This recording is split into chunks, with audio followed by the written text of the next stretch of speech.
मुँह मुबारक से तबर्रुक हासिल करने के हवाले से सहाबा किराम का कोई अमल, कोई रिवायात हो तो मदनी चैनल के नाजरीन के लिए, हमारी इस्लाह के लिए, एतिकाद की पुख्तगी के लिए बयान फरमाइए। बुखारी शरीफ की हदीस पाक है, सही बुखारी किताबुल वुजू में अल्लामा इब्ने सीरीन रहीमहुल्लाह, ये कौन है? ये इल्म ताबीर जो होता है, जो ख्वाब की ताबीर बयान की जाती है, इल्म ताबीर में इमामत का दर्जा रखते हैं। इन्हें कहा जाता है इमामुल मुअब्बिरीन, ताबई भी हैं। बुखारी शरीफ में इनके बारे में आता है कि ये अल्लामा इब्ने सीरीन फरमाते हैं कि मैंने हजरत उबैदा के सामने कहा। हजरत उबैदा कौन थे? ये नबी पाक अलैहिस्सलाम की ज़ाहिरी हयात में ईमान ले आए थे, लेकिन आपसे मुलाकात का शर्फ ना पा सके थे, यानी साबियत के शरफ से मुशर्रफ ना हो सके थे। ठीक। इमाम इब्ने सीरीन फरमाते कि मैंने उबैदा के सामने कहा कि इंदना मिन शार नबी सल्लल्लाहु अलैहि वसल्लम असबनाहु मिन क़िबली अनस औ मिन क़िबली अहली अनस।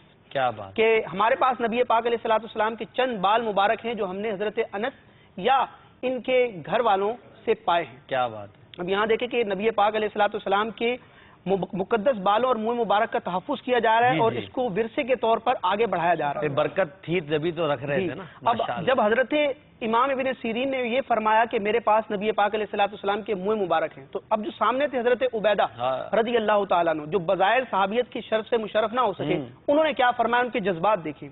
बुखारी शरीफ की हदीस पाक है, हजरत इमाम इब्ने सीरीन का ये कौल सुनने के बाद आपने इरशाद फरमाया लअन तकूना इंदी शारतुम मिनहु अहब्बु इलैया मिनद दुनिया व मा फीहा। हजरत उबैदा फरमाते कि ए इमाम इब्ने सीरीन, आप फरमा रहे हैं कि मेरे पास हुजूर अलैहिस्सलाम के चंद बाल मुबारक हैं, तो सुनो, मेरे पास नबी पाक अलैहिस्सलाम के बाल मुबारक में से एक बाल होना दुनिया और जो कुछ इसमें है तमाम चीजों से बढ़कर महबूब। क्या बात है। और ये हम तक जो नबी पाक अलैहिस्सलाम के मुँह मुबारक पहुंचे, बाल मुबारक पहुंचे, और सारी उम्मत आज तक और इंशाअल्लाह क़यामत तक इसकी बरकतें पाएगी, इसका एहतिमाम खुद नबी पाक अलैहिस्सलाम ने भी किया। एक हदीस पाक में बयान करता हूँ, चुनाचे सही मुस्लिम किताबुल जिहाद में हदीस पाक बयान की गई है कि नबी पाक अलैहिस्सलाम ने जमरों को कंकरी मारने के बाद और हज के जो दीगर मनासिक थे उनको अदा करने के बाद हज्जाम को बुलवाया हल्क करवाने के लिए, एहराम से बाहर आने के लिए।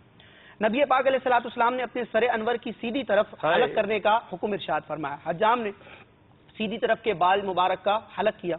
फिर आपने क्या किया, सुम्मा दा अबा तलहतल अंसारी। अब मुँह मुबारक की अहमियत देखें कि जो शारे अलैहिस्सलाम है वो कितना एहतिमाम फरमा रहा है। जब हज्जाम ने नबी पाक अलैहिस्सलाम के सरे मुबारक के सीधी तरफ के बालों का हलक किया, तो नबी पाक अलैहिस्सलाम ने अबू तलहा, साहबी रसूल हैं, अबू तलहा अंसारी रज़ी अल्लाह तआला अन्हु को बुलाया। फिर क्या किया, फ़अताहु इय्याहु, वो सीधी तरफ के जो बाल मुबारक थे, मुँह मुबारक थे, वो हजरत तलहा को अता फरमाया। हजरत तलहा की भी तो किस्मत है ना, हुजूर ने बुलाया भी उन्हीं को, अबू तलहा रज़ी अल्लाह तआला को ये खिदमत का मौका दिया और अपने मुँह मुबारक जी। फिर अपने सरे मुबारक के बाएं तरफ के बाल हलक करने का हुक्म इरशाद फरमाया। जब बाएं तरफ के बालों का हलक किया गया तो नबी पाक अलैहिस्सलाम ने वो बाल भी हजरत अबू तलहा को दिए। क्या बात। अब ये क्यों दिए? नबी पाक अलैहिस्सलाम ने अपने मुकद्दस सर के मुँह मुबारक जो बाल शरीफ थे वो अता करने के बाद हुक्म इरशाद फरमाया, ए अबू तलहा इक़समहू बैनन्नास, इन बालों को लोगों के दरमियान तकसीम कर दो। तो ये नबी पाक अलैहिस्सलाम की जनाब से ही मुँह मुबारक से तबरुक लेने का एहतिमाम था।